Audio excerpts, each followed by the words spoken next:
boa noite a todos. O Rafael tá fora.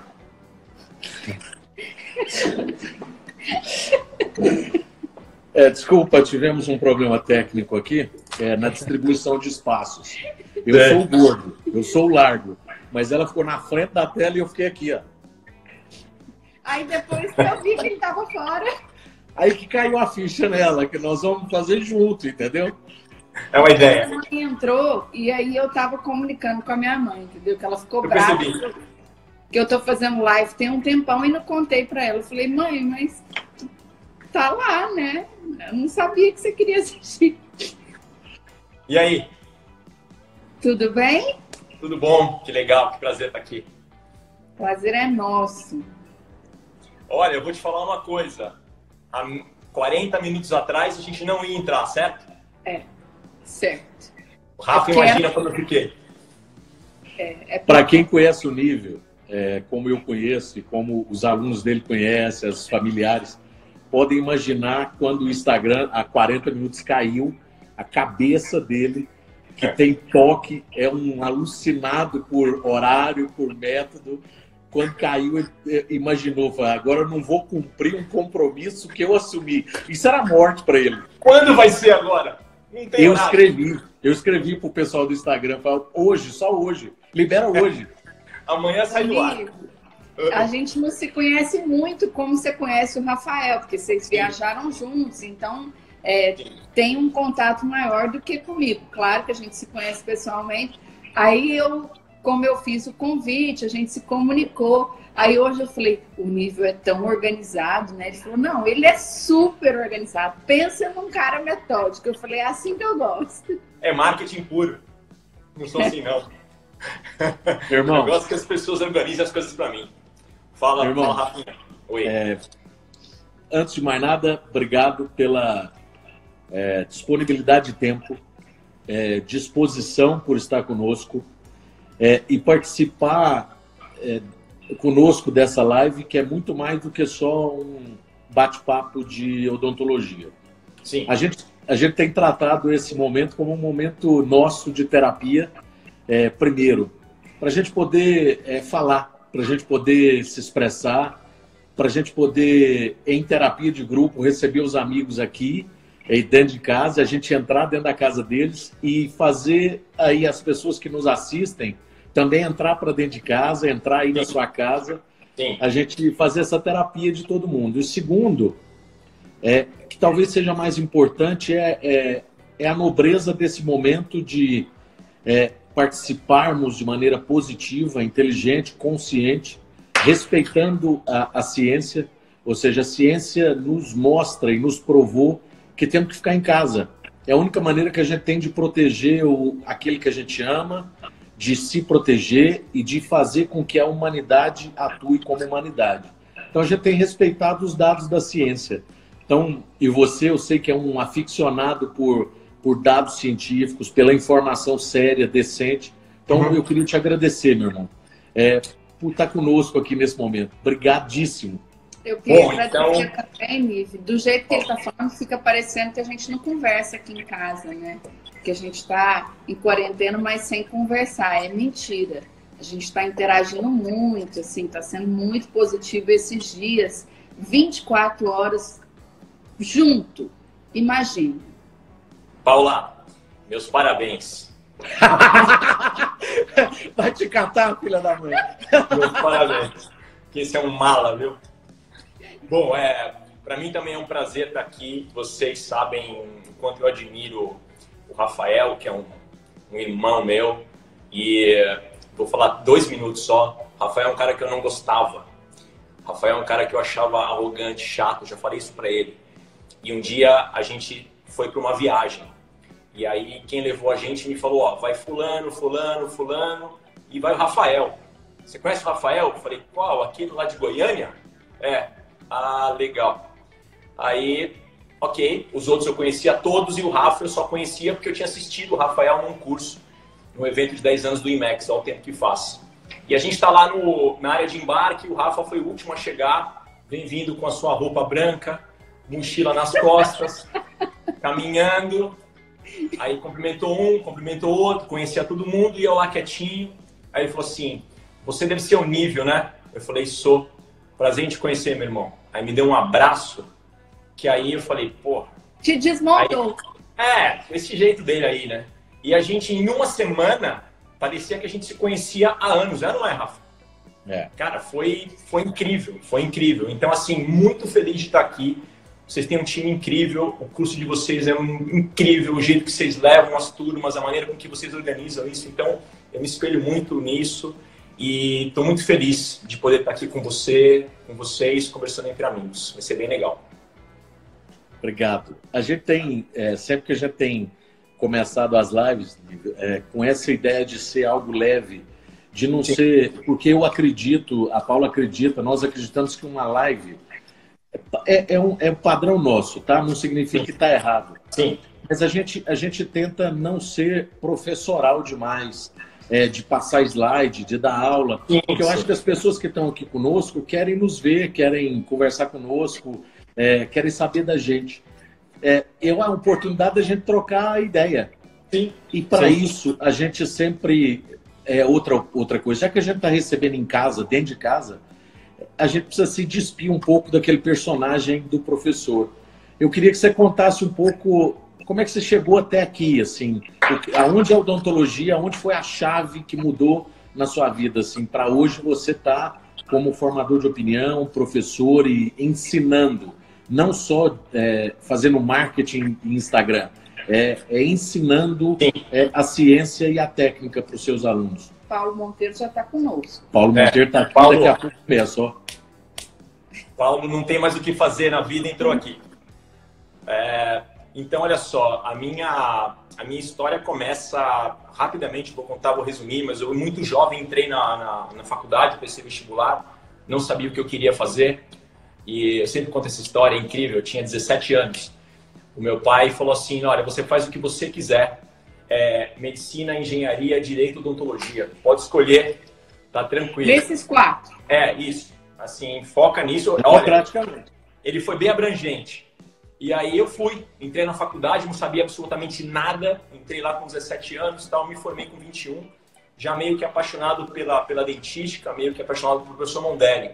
E fui estudar com o professor Mondelli, fui fazer pós-graduação com o professor Mondelli, com 22 anos eu fiz especialização lá, e aí a minha vida foi caminhando, e desde recém-formado eu já estava dentro da universidade, né, na graduação, e isso me fez evoluir. Mas, basicamente, eu sou uma pessoa que preciso ser provocado o tempo todo.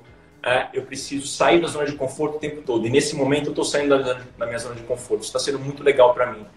E isso me estimula. Estar na universidade faz com que eu precise, enfim, me coçar, né? E estar com pessoas sempre melhores do que eu, né? Amigos e parceiros de odontologia, como o Rafael, como o Paulo, como tantos amigos nossos em comum, e tantas histórias que a gente tem juntos para contar já, isso me estimula, isso é um grande prazer. Então, eu tô aqui. E aí, tô culminando com isso, né? Tá incrível isso, cara. Muito obrigado. Grande Cláudio Sato. Beijo, meu irmão. Você, eu tenho, algumas pessoas falam que eu sou bem estranho. Não. Mas eu De jeito nenhum. Não. Eu, tecnicamente... Você sair do aeroporto de Orlando para o cara ir fumar lá no estacionamento é uma pessoa bem normal, né? Vai, pode falar. Você sabe que meu avô falava, nunca confie em um homem que não tenha vícios. Toda pessoa tem que ter pelo menos um vício. Tá, entendi. Mas só um. Boa, Paulo. Porque eu tenho para outras. Não precisa ter muitos. Eu tenho para muita gente, né? Olha só, eu sou um aficionado pela obediência do método. Porque eu acho que o método, algumas pessoas falam, o método emburrece. Mas eu sou do contrário. Eu acho que o método, ele uniformiza, ele horizontaliza. Sim. E você é uma pessoa extremamente sistemática. Isso não significa nem defeito nem qualidade. Ou seja, você é um cara que respeita passos, respeita horário, respeita método. Sim.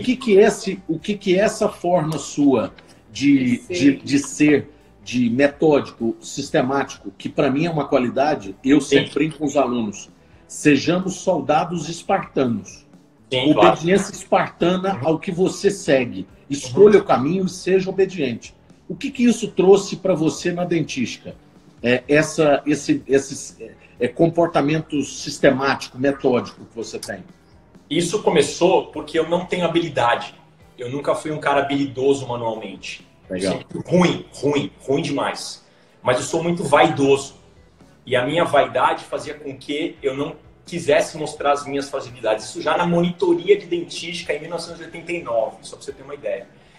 Então, o método me fez ser bom, entre aspas, apesar de não ter habilidade inata manual. Então, eu preciso de método para conseguir o que eu quero. Porque eu não sou um cara que, agora eu vou resolver esse negócio, dar essa espátula aqui que é comigo. Não, se eu não souber como faz aquela vertente, aquela cúspide, aquele estudo, aquele trabalho, eu não vou conseguir. E isso é assim na minha vida. Isso é assim na minha vida profissional, na minha vida pessoal, na minha nutrição, que você sabe como é. Quer dizer, eu sou um cara chato. Você fala assim, você vai comer abacate todo dia durante 10 anos. Eu vou comer abacate todo dia durante 10 anos. Porque é só assim que as coisas funcionam para mim, porque eu não sou um cara criativo, não sou um cara habilidoso. Se eu não tenho método, a coisa não vai andar. E na dentística, ainda mais a dentística de hoje, né? Porque a dentística que eu aprendi era muito pouco exigente nesse ponto, né? Era amálgama, era resina, não tinha. Eu sou de antes do fotopolimerizador. Tava falando essa semana com o Rafael Beolk sobre isso. Antes de ter o fotopolimerizador, eu já fazia resina, pasta a pasta. Adaptic, Concise. E era uma delícia, porque só tinha uma cor, né? Nada mais incrível que isso, né? A gente sempre acertava a cor, né, Rafa? Hoje eu tô aí.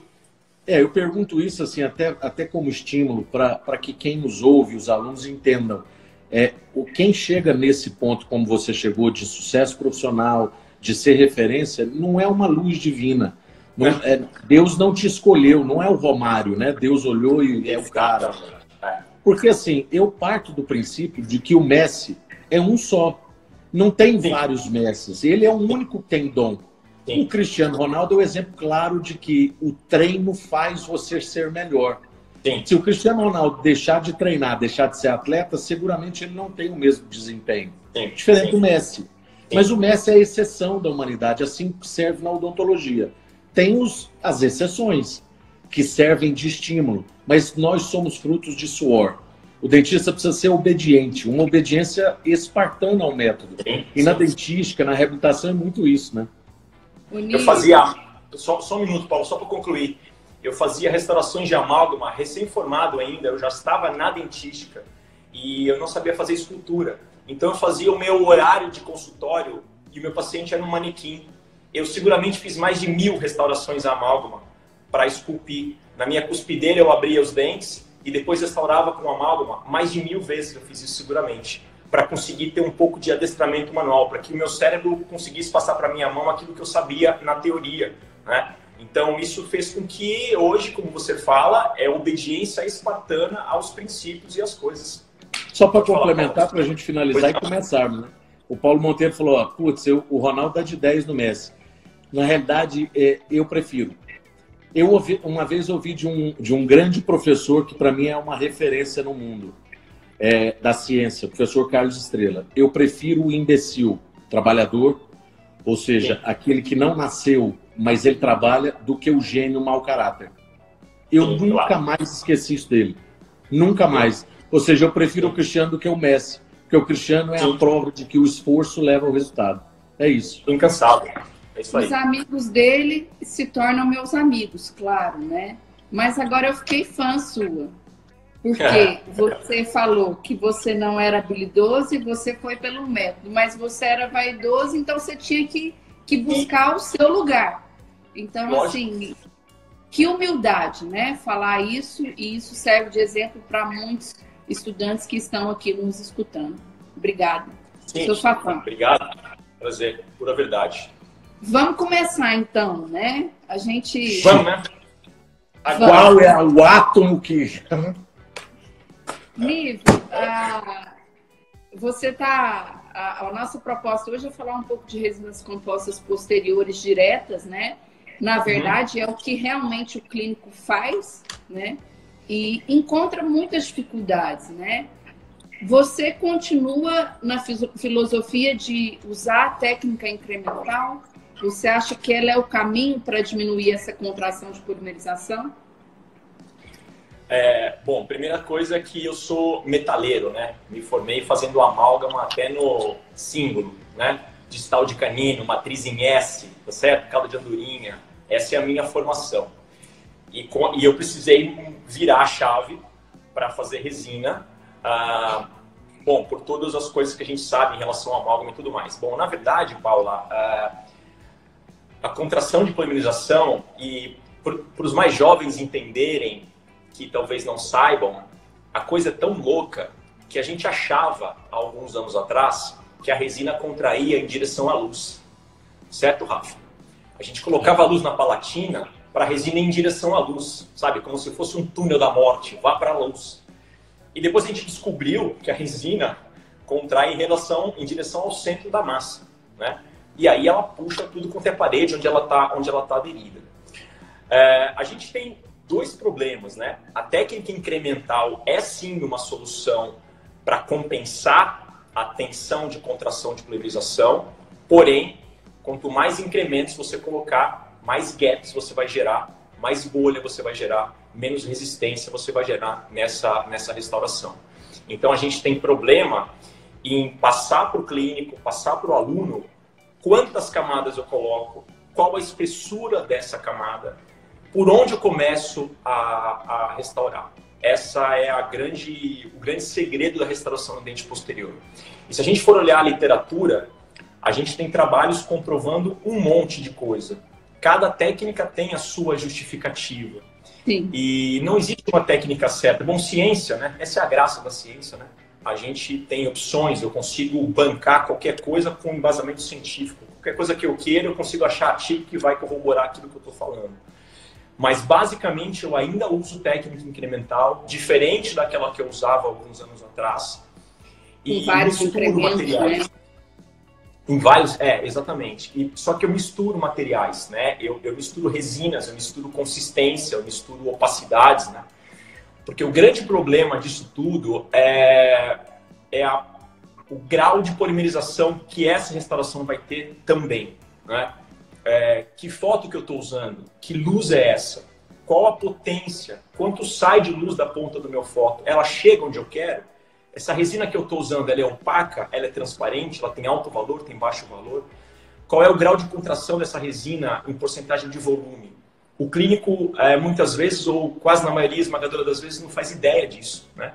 A gente negligencia um monte de passos, principalmente quem fazia amálgama. E com a cabeça que fazia amálgama, começou a fazer resina. Hoje, graças a Deus, temos as resinas bulk, que dá para um cara que tem a cabeça do amálgama fazer uma resina bulk, porque é mais ou menos parecida a técnica. Mas são tantos detalhes que a gente pode conversar sobre isso hoje, que eu acho que talvez ajude bastante o clínico que está aí, o recém-formado, o aluno de graduação, a elucidar um pouco essa história toda. Mas, Nível, vamos supor que a gente tem uma classe 1 profunda. Uhum. Fator de configuração é o problema, né? De forma resumida, quantos incrementos você faria para ter um resultado estético, tentando resolver essa contração? A gente vai falar de fotopolimerizador, mas de uma forma resumida, incrementos. Bom, você está falando de uma cavidade profunda, algo em torno de 4 milímetros, mais ou menos. Talvez, certo? Se a gente for usar uma resina convencional, não bulk, eu faria no máximo 3 incrementos nessa cavidade. Eu dividiria cada porção em 3 paredes, então eu faria essa restauração em 3 incrementos. Se eu usasse uma técnica oblíqua, se eu usasse uma técnica horizontal, talvez eu fizesse em apenas 2 incrementos. O que a gente tem que entender é que quanto mais paredes a minha resina tiver aderida, e quanto maior o volume dessa resina, maior vai ser a tensão de contração de polimerização, maior vai ser a deflexão dessas cúspides. E nem sempre eu tenho uma espessura adequada de dentina, nem sempre eu tenho uma espessura adequada de esmalte para suportar isso. Então, basicamente, o que a gente gosta de fazer é sempre deixar duas paredes livres para a gente poder polimerizar, para diminuir um pouco o fator C, para que ele não seja tão importante.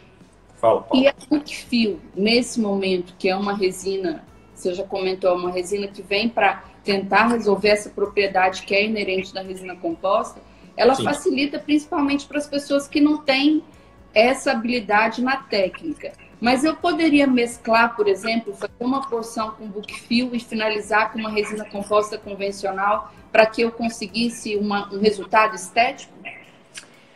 Claro, deve. A gente tem como característica as resinas tipo Book. Eu queria deixar uma coisa clara e importante para quem está assistindo e eventualmente não saiba disso. A Book contrai. Qualquer polímero contrai. O que acontece é que a Book tem estratégias dentro da massa que diminui a tensão dessa contração.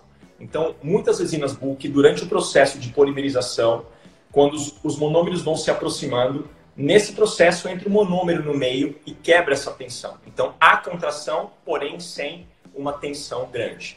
Para que ela possa, e Book significa dizer preencher de uma vez só, né? Encher a cavidade. Para que ela possa ter essa característica, ela também precisa, a gente tem que pensar num outro dado, que é a luz tem que passar através de toda a massa da resina. Por isso essas resinas são um pouco mais translúcidas, tem um valor um pouco mais baixo. E nem sempre a gente tem uma dentina clarinha, bonita, né? Que a gente consiga restaurar com uma resina de baixo valor e que lá na superfície a gente tenha uma estética adequada. Frequentemente a gente precisa misturar massas.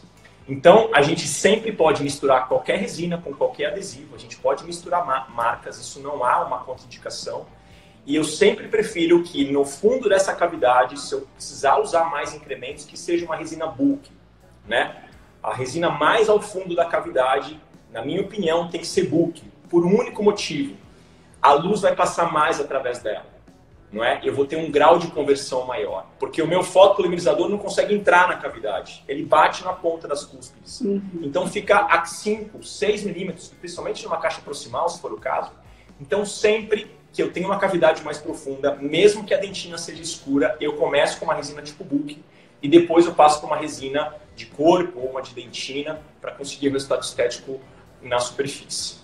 Mas essa resina Book, você tem preferência pela Flow ou pela de massa, ou tanto faz para você? Eu uso Flow, a gente tem que entender o seguinte, a resina é Flow porque ela tem uma quantidade de carga menor. Se ela tem menos carga, ela tem mais metacrilato. O que contrai é o metacrilato. Então a Flow, mesmo sendo Book, tem um grau de contração um pouco maior. Eu gosto de usar a Flow quando a minha cavidade é muito irregular. Aquilo que a gente fazia com o ionômero de vidro há 20 anos atrás, né? Porque quando você tem uma cavidade com vários buracos, com vários gaps, você colocar uma massa dentro dessa cavidade, a chance de você incorporar bolha é gigantesca. A chance de você fazer um gap ali é gigantesco. Isso vai se refletir naquele telefonema no final do dia com o paciente dizendo que quando ele morde dói, quando ele bebe água gelada dói. Então eu uso a Book a Book Flow em cavidades irregulares, para molhar essa cavidade inteira e deixar essa superfície um pouco mais regular para depois eu colocar. Só que eu tenho que tomar cuidado com a quantidade, porque ela também contrai, ok? Essa é a ideia. E jamais uma resina tipo Flow pode ficar para fora da cavidade. Ela não pode ter contato com a superfície externa do dente por conta da falta de resistência em várias situações. A gente pode falar um pouquinho sobre isso na confecção de uma classe 2 também. E falando em classe 2, mudando, saindo da classe 1 para a classe 2, eu posso usar a Bookfill para fazer a parede proximal ou isso eu não devo? Assim, eu estou falando que tem N artigos mostrando... Olha, se a gente perguntar para a maioria dos clínicos que fazem classe 2 com resina e fizeram amálgama algum dia na vida, qual é a maior dificuldade numa classe 2, ele vai te responder que é a obtenção do ponto de contato proximal. Só quem faz sabe a desgraceira que é você conseguir um ponto de contato proximal firme, né? A resina tipo Book... O Paulo Monteiro, posso usar cavity? A resina tipo Book... Ele adora criar um... Ele gosta de causar. A resina tipo... Ó, o Paulo tomou vinho na live e você está tomando água, tá, Paulo? A resina tipo Book, ela, por característica própria... ela tem uma consistência um pouco mais mole, podemos dizer assim. Então, o grande segredo da obtenção do ponto de contato proximal é você conseguir fazer primeiro uma parede proximal inteira, né? Transformar, como os professores falam, uma classe 2 em uma classe 1, não é? E essa parede primeiro já vai obter esse ponto de contato. Existem várias estratégias para isso, a gente pode discutir um pouco sobre isso, mas na verdade eu não acho que a resina tipo Book seja uma resina ideal para que eu comprima contra o dente vizinho e obtenha esse contato bem firme, sabe? Então eu prefiro usar uma resina que tem uma massa um pouco mais consistente, nem que seja uma camada muito fina para obter esse ponto de contato e depois eu preencho a cavidade com o que eu quiser. Não porque ela não pode ser usada. Não, ela pode. Pela consistência, né? Tecnicamente ela foi feita para isso, você pode encher a cavidade inteira com ela. E ok, se o istmo da cavidade, se a abertura vestibulolingual for pequena, você conseguir acunhar adequadamente, colocar a matriz bem fina, você consegue fazer isso 100% com a Book. Agora, se você tiver uma cavidade mais aberta, meu amigo, vai ter problema. Antes do Paulo falar, o Paulo Monteiro, então o segredo é a cunha. Cara, você acredita que as pessoas não usam cunha? Cunha é vida. É assim, regra da vida. Não existe matriz sem cunha.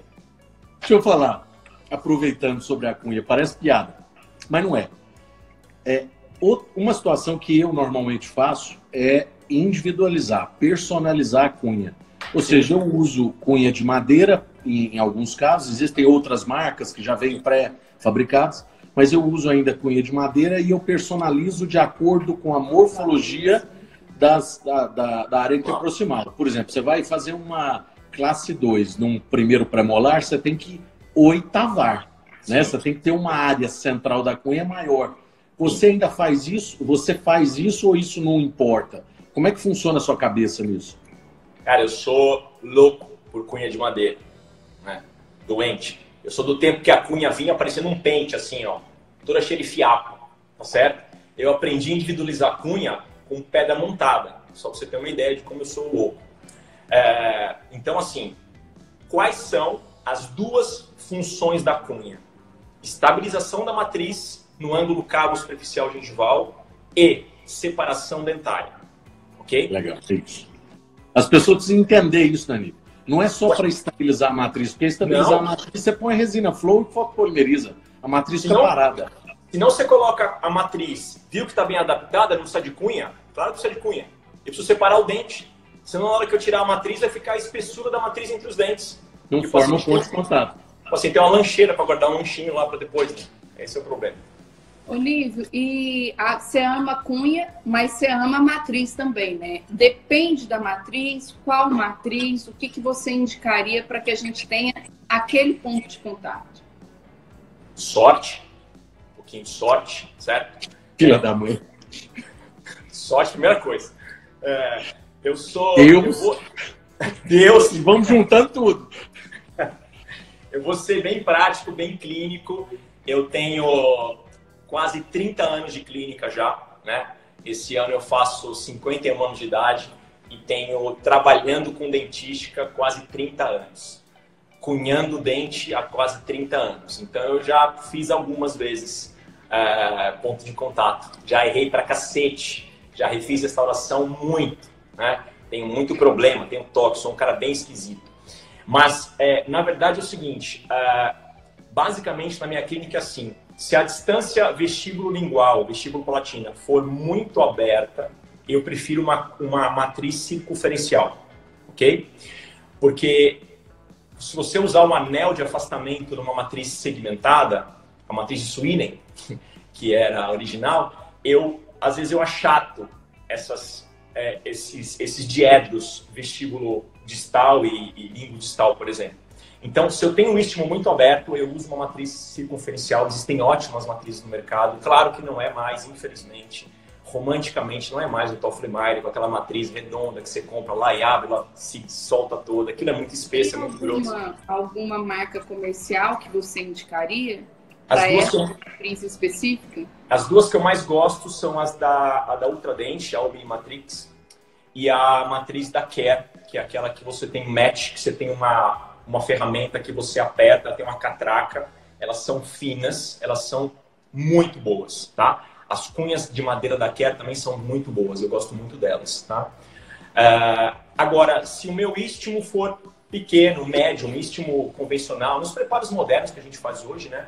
Aí eu prefiro uma matriz segmentada, porque eu gosto muito. Tem uma coisa que é muito importante falar, Paula, que eu lembrei agora, que é o seguinte. Se eu tenho uma MOD e se eu cunhar mesial e distal ao mesmo tempo, eu vou ter dificuldade de ter ponto de contato, tá certo? Então, normalmente eu faço a distal ou a mesial, cunho, faço a parede, tiro matriz, tiro cunha, coloco na outra proximal, matriz e cunha, faço a outra parede, tiro tudo e faço a classe 1 depois. Porque, na realidade, se você põe a cunha mesial e distal, você não afasta, você extrui o dente, né? Sim, você faz um movimento de alavanca, né? Então, fica uma dica aí pra galera. Ô, Nível, voltando lá quando o istmo é pequeno, a gente vai usar uma matriz segmentada. E aí a marca comercial que você tem utilizado, você tem alguma preferência? Eu gosto muito da Paludente. Tenho usado há muito tempo a Paludente também. A Unimatrix da TDV tem um custo-benefício bom, mas eu acho as matrizes um pouco mais espessas. A Garrison também é boa. Eu tive a oportunidade de usá-la no Equador. A gente fez um meeting lá e eu fiz alguns casos com a Garrison. Mas na minha rotina clínica, aqui dentro do meu consultório, eu estou na minha clínica hoje, aqui dentro da minha clínica eu uso bastante a Paludente, eu estou bastante acostumado com ela. As cunhas anatômicas são incríveis, enfim, funciona muito bem também. Só para complementar a pergunta que surgiu aqui, ó, em classes 2 subgengivais, eu acho que a pergunta posso complementar. Você defende a elevação de margem gengival? O que passa na sua cabeça sobre esse tema? Bom, eu já fiz isso com amálgama, né? Em 1993, eu levava a margem gengival com amálgama, para depois fazer resina, vai vendo. A gente tem algumas dificuldades quando tem um preparo subgengival, né? Claro, sem invasão do espaço biológico, com saúde, né? A primeira dificuldade é o isolamento absoluto, que aí se torna quase que obrigatório você fazer um isolamento absoluto num tipo de preparo subgengival desse. O que eu gosto de fazer é o seguinte, quando eu não consigo cunhar, na verdade o dente vizinho vai limitar a altura da minha cunha, né? Ou a papila gengival, a área do colo. Se eu colocar a matriz nesse preparo muito subgengival e cunhar, é capaz que essa cunha jogue a minha matriz para dentro do preparo cavitário. Eu não tenho espaço lá para baixo, porque ali já é o espaço biológico, eu já vou ter a aderência epitelial e tudo mais. O que eu faço então? Eu coloco a minha matriz, adapto a matriz, coloco resina flow, bulk flow, porque aí o meu foto está muito longe dessa margem, tá certo? Eu preciso usar um fotopolimizador muito potente, ele está muito longe dessa resina. Eu ponho lá meio milímetro, 1 milímetro no máximo, de uma resina bulk flow para subir essa margem. E depois, aí sim eu ponho a cunha de madeira e continuo a minha restauração, tá? Eu fazia isso com ionômero de vidro, fotopolimerizado, eu fazia isso com amálgama, quando a gente não tinha adesivos dentinários de boa qualidade, né? Hoje a gente tem. Tá? Então eu confio muito, quem faz isso muito bem é o Albano, o professor Albano Bueno lá de Curitiba. Ele tem uma técnica bem legal de subir essa margem com resina flow, e aí sim faz a parede, e aí continua a restauração. É uma sugestão boa, antes de colocar a cunha. Então põe a matriz, sobe a resina, põe a cunha, e aí continua a restauração. Legal. É a ideia. E para essa manipulação, você usa modeladores ou isso não faz parte do seu arsenal de material? Bom, as pessoas têm que tomar cuidado com o uso de modeladores, não é? Com a quantidade, né? Exato, porque é uma delícia deixar aquele pincel bem molhado e... Certo? Putz, incrível. A gente tem um problema. Primeiro, modeladores são resinas e alguns têm carga, né? Não pode usar adesivo, né? As pessoas, muitos dentistas, muitos colegas molham o pincel no adesivo. Né? Posso pedir, pelo amor de Deus, ou você acha que nem chega a esse? Pede, acho que vale a pena. Não, só se você ajoelhar e fizer assim, fizer todo um teatro. Tipo, pelo amor de Deus, não passe o adesivo. Sim, sim. Porque você vai estar incorporando. O que é o pior da resina? É a resina, é o metacrilato. E o adesivo, além de ser só metacrilato, ele tem solventes. Então você está piorando muito a sua resina. Você está agregando tudo que a resina tem de ruim nessa resina que você está fazendo. Então você pode usar um modelador, né? Eu uso o Etching Resin da Ultradent e tem o Modeling Resin da Bisco também, que são excelentes. São os dois que eu conheço. Só que esse pincel, ele tem que ser seco, né? Você vai untar esse pincel, possa fazer esse alisamento dessa resina. E eu sempre digo o seguinte, resina de boa qualidade pouco precisa de modelador, né? Você tem que usar para aquela resina chiclete, a resina koala, que gruda na espátula e não solta, né? Então, se você usa uma resina de boa qualidade, com boa consistência, o modelador eu uso, mas a gente tem que ter cuidado ao falar disso, porque é uma delícia isentar o pincel inteiro e sair. O modelador ele não pode ser usado como para compensar uma deficiência técnica, né? Sim, ou seja, sim. Você precisa treinar o uso, você precisa treinar o trabalho com resina composta para o modelador ser parte do processo e não uma compensação, né? Exatamente. E sendo usado com muito critério, viu? Porque ele enfraquece, ele piora a qualidade da mecânica da resina ao final das contas. Nive, você falou aí da resina composta. Atualmente, qual resina composta, qual marca você indica que tem boa consistência, que é fácil para o clínico trabalhar, sem ter esse desespero, né? De não tá grudando, não dá certo, não fica bonita. Bom, sou suspeito para falar disso, mas esse ano eu completo 10 anos de Filtek Z350, que eu uso desde a Supreme, que era o nome antigo dela. É uma resina que eu tenho muita afinidade com ela, em termos de cor, consistência e tudo mais. Gosto muito agora também da resina Harmonize da Quero. Fui apresentado a essa resina, estava até com o Rafa lá no dia em São Paulo, num jantar que a gente foi lá, foi bem legal. E tive o prazer de divulgar essa resina e fazer o lançamento dessa resina em 2 países aí da América Latina, né? É uma resina de consistência ótima também, só que são resinas que têm um valor um pouco mais alto, um custo um pouco mais alto, se bem que isso para mim não importa, porque na verdade você paga R$200 no tubo de resina, você faz 50 restaurações, né? Então dizer que você compra uma outra resina por conta de preço é brincadeira. É que a gente não aprende gestão, Rafa. A faculdade não te forma em gestão. Você não sabe quanto cobra. A gente falou muito sobre isso aqui mesmo. Não sabe nada, né? Vocês tiveram uma live essa semana aí sobre isso, né? Quer dizer, a gente não aprende nem quanto custa a nossa hora. Bom, enfim. Então, assim, grande parte dos meus casos são feitos posterior hoje, com resina tipo book, né? Eu uso muito book e uso resina de corpo, ou a Z350, ou a dentina da Harmonize, para mascarar muitas situações de dentina escurecida, né? Por exemplo, aquela MO de pré-molar superior, a minha M é sempre com uma resina de corpo, né? Depois eu preencho o resto com book, né? Porque sempre dá aquele valor mais baixo, aquele acinzentamento, né? E agora com a Filtek Universal, que a gente está usando também bastante desde o ano passado, que é uma resina que tem uma consistência excelente e ela tem uma opacidade parecida com o corpo da Z350, da 3M. Eu gosto bastante. Descendo um pouquinho aí no valor do material, eu uso também a resina Forma da Ultradent, tenho bastante experiência com ela, que é uma resina um pouco difícil de você manipular no início, até você conhecer a resina. E também tem um polimento que demora um pouco mais para aparecer, né? Quem usa essa resina sabe do que eu estou falando. Mas a gente consegue bons resultados também.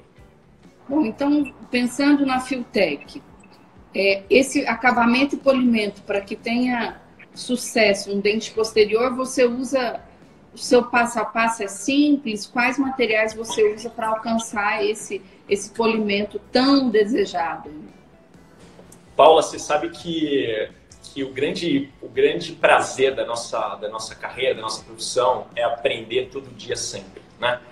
Você nunca sabe o que vai acontecer amanhã ou um amigo que você encontra e te conta uma história. E eu tenho tido a oportunidade de conviver muito com o professor Bruno Reis, né?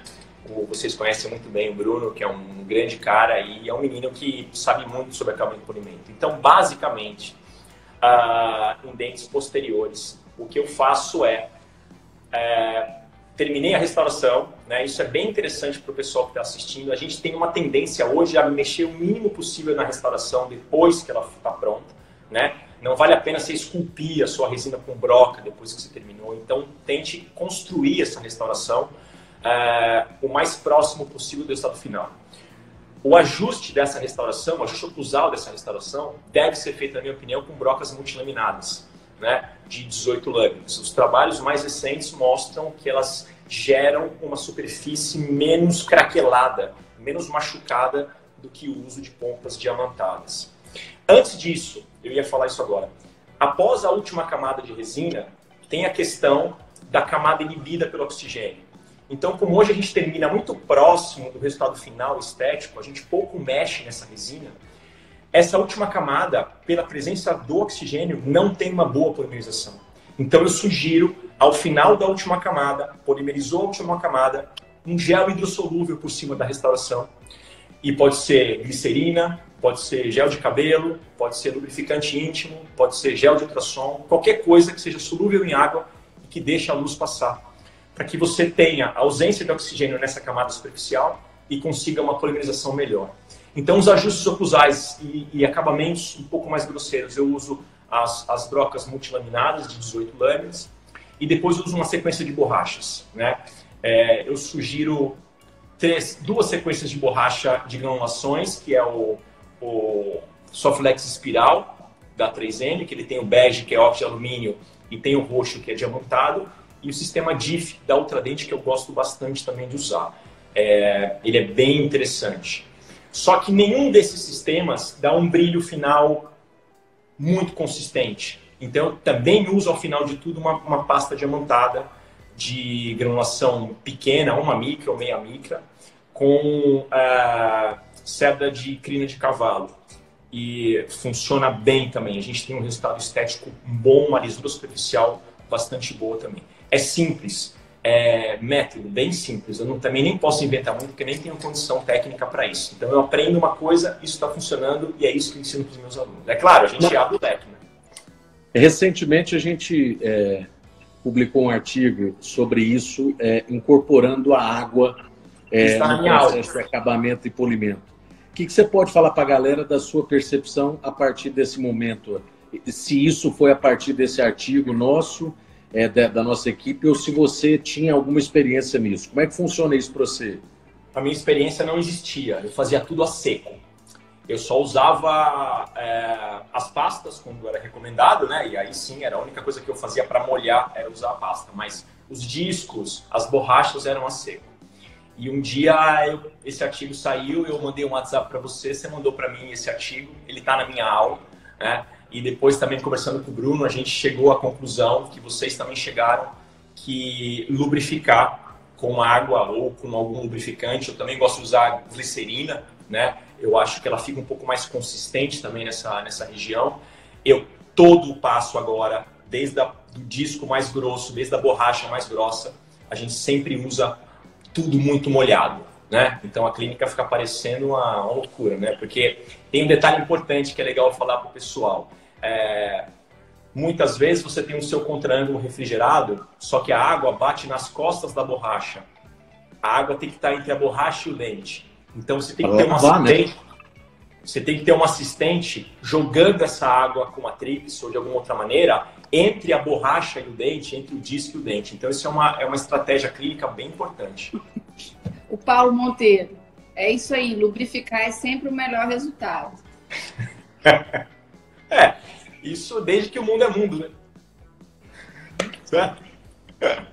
Onívio, o que a gente percebe, né, nós como professores, é que o aluno, primeiro, ele não quer investir num bom fotopolimerizador. Começa daí, né? Ele acha que é caro, ele acha que não vale a pena, ele quer continuar com aquele fotopolimerizador na cadeira. Você acha que essas resinas de boa qualidade, o polimento, não adianta nada ter tudo isso, um método para inserir resina, para fazer acabamento polimento e usar um fotopolimerizador ruim. O que você tem? A gente sabe que você tem muito conhecimento sobre isso. Como você pode orientar para que essa polimerização seja com uma qualidade um pouco melhor? Eu vou dizer para você uma coisa. Posso complementar um negócio? O fotopolimerizador talvez seja o equipamento mais importante dentro do consultório. Você pode usar uma resina de merda, mas com polimerização boa, que ela tem mais longevidade do que você usar a melhor resina da Galáctica, se você usa um polimerizador ruim. Né? Não tem sim. A gente só tem 10 minutos, então... Nossa, sério? Pô, vamos fazer Vai ter outra live, certeza. Olha só, então vamos resumir essa história. Você tem um dinheiro, um valor para comprar material, para o seu investimento. Compre a resina porcaria e compre o foto bom, ok? Você não merece ter uma resina boa se você não tem um foto bom. Você não faz jus a essa benemerência. Não pode. Essa frase vai para o meu stories, hein? Então vai. Você não merece ter uma boa resina se o seu foto... Não faça isso com a resina, porque depois você vai jogar a culpa nessa resina. O fotopolimerizador, como o Rafael falou, é hoje o equipamento mais importante de uma clínica, porque nós somos LED dependentes. Na minha clínica, 100% do que eu faço tem adesão, tem resina, tem metacrilato. Então eu preciso ter um foto de excelente qualidade, ok? Então é um investimento, né? Como o Irata falou uma vez, né? Você deixa de comprar alguma coisa, investe em foto e depois você vai comprar o que você quiser, porque o foto pode te trazer essas boas condições de vida. Então olha só, é importante a gente entender uma coisa. Eu preciso de uma quantidade X de energia para polimerizar um teco de resina, né? Esquece o número, 16 joules, 20 joules, os trabalhos são loucos para mudar isso, mas eu preciso de uma energia, luz é energia. Então, nem sempre o que está no meu foto, a potência que está no meu foto é o que sai pela ponta do meu foto. Isso já é um problema. Aquele foto que vem de brinde no equipamento, aquele foto que você compra na China, aquele foto que... Isso não está polimerizando. E não adianta você colocar no radiômetro, aquilo é uma leitura equivocada. Eu preciso de um foto que tenha penetração de luz, então eu preciso comprar um foto potente, ok? Outra coisa importante é me preocupar com a profundidade dessa polimerização. Eu não sei se todos que estão assistindo a live sabem, eu imagino que não, mas veja, uma resina de ótima qualidade, um foto de excelente qualidade, um operador top, só consegue polimerizar até 68% dessa resina. Gente, o grau de conversão, que é quanto de monômero vira polímero, a resina só polimeriza até 68% com o melhor foco. Isso na superfície, no top, porque no meio dela é 85% disso. Se usar um foto top, na posição certa. O Richard Price tem vários trabalhos mostrando que a angulação do fotopolimerizador faz com que você não polimerize a resina. A parede axial faz sombra na caixa distal para a luz passar. Então você tem que ter um foto que entre na boca do paciente, porque se a luz entrar e bater na parede axial, você não polimeriza a resina que está aqui. A gente não está polimerizando. Então os trabalhos antigos de infiltração marginal em parede gengival é porque a resina não polimerizava. Só tinha monômero ali, que é comida de bactéria. Então veja, a gente precisa comprar um foto top, um foto potente. A gente tem 3 no mercado brasileiro por enquanto, né? Que é o Valo da Ultradente ou o Gran Valo. Uma consideração sobre o Valo. O Gran Valo e o Valo têm exatamente a mesma qualidade de polimerização. A vantagem do Gran Valo é que a ponta é maior. Você precisa de menos shots de luz, mas o que sai de luz da ponta em radiância é exatamente a mesma, ok? A gente tem outro que é o Elipad Cure da 3M, que é um foto top que tem talvez a maior profundidade de polimerização de todos os fotos no mundo, ok? E no pódio, no terceiro lugar, o Blueface da Ivoclar, que também é um foto bom, mas ele tem problemas na luz ao redor da ponta. Os trabalhos mostram que a polimerização é mais concentrada no meio da ponta do que ao redor. Então eu ficaria entre Valo e Elipar, são os 2 melhores fotos que a gente pode ter. E o Blueface, um detalhe, o Blueface ele vem para o Brasil sempre 2 ou 3 gerações já ultrapassadas. Sim, na Europa. É de pistola ainda. E ele não entra na boca, enfim. Não, é gigante, parece um pelicano. Não dá. Eu tenho aqui os 3 na clínica, mas é loucura, isso não dá. Então olha só, Paula, só para a gente concluir isso aí. Ponta grande boca grande de fotopolimizador não significa que ele tem boa potência. Na verdade, o que sai da ponta chama irradiância, não é a potência. Então, na hora que eu aumento a ponta do meu foto e não mexo na potência dele, eu vou perder luz lá na frente. Então, ponta grande não significa que eu possa usar um shot de luz só para uma área inteira. E o grande problema, Rafa, você que é o mestre nisso, é na cimentação. Ok? Porque a luz tem que passar pelas lâminas. E na classe 2, naquela parede, lá embaixo, a parede gengival, a luz não chega. Não estou falando de classe 4, classe 3, classe 1 rasa, restauração cervical. Isso, o foto resolve. Eu estou falando naquela resina que fica lá na parede gengival, numa distal, de um 27, que eu não consigo nem saber o que está acontecendo, se a luz foi ou se a luz não foi. E na hora de polimerizar, é o que a gente mais negligencia, porque a gente começa a olhar para o lado, olha para a televisão, e a luz vai para todo lugar, menos para a resina. Perguntaram aqui do Radi, só para complementar. Na realidade, pode usar tudo. O que a gente está propondo é dar um passo adiante, ou seja, aumentar o seu desempenho como clínico. E no mercado nacional, só tem 3 marcas, 3 equipamentos, com um porém ou vários no Blue Phase. Nos patamares mais elevados, nós temos Valo ou Gran Valo e o Elipar da Dipur da 3M, que para mim hoje é o melhor equipamento do mercado. Sim, mas enfim, sim. Dá para usar? Dá para usar qualquer equipamento, desde que você aumente o tempo de polimerização, mas lembre-se, classe 1, classe 5, essas você consegue. Classe 2, restaurações profundas ou cimentação, infelizmente, o Rad Plus não conseguem atuar de maneira efetiva no processo de conversão. Porque o grande problema dele é a colimação.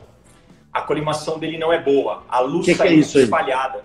O que é isso aí? O que é colimação? Eu não sei responder isso, cara. A colimação... Um cone, é isso? Fazendo um túnel, é isso? A colimação é quando você não deixa a luz espalhar. Você não deixa a luz espalhar. É o foco da luz dirigido em relação à resina, à ponta do aparelho. No caso do Radi, da SDI, ela abre. Ele abre como um leque. Então ele sai uma irradiância perde muita irradiância, ele não consegue polimerizar. Para cimentação, então, alguns trabalhos mostram que a luz nem passa. Na verdade, eu preciso de no mínimo 400 miliwatts por centímetro quadrado para conseguir polimerizar alguma coisa. Em espessuras maiores, não chega nem 200 lá no fundo da resina se você usar o Radi. Então eu compraria um foco um pouco melhor. Colimação, concentração de Paulo Monteiro, é uma nação em cólicas. Muito bom, Paulo Monteiro. Beijo, Paulo. Saudade, Paulo. Saudade. Olívio, tem muita pergunta sobre o valo.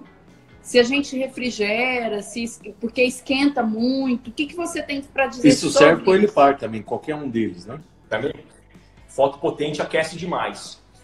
Eu me preocuparia com isso apenas em restaurações cervicais, porque a espessura de dentina é bem pequena naquela região.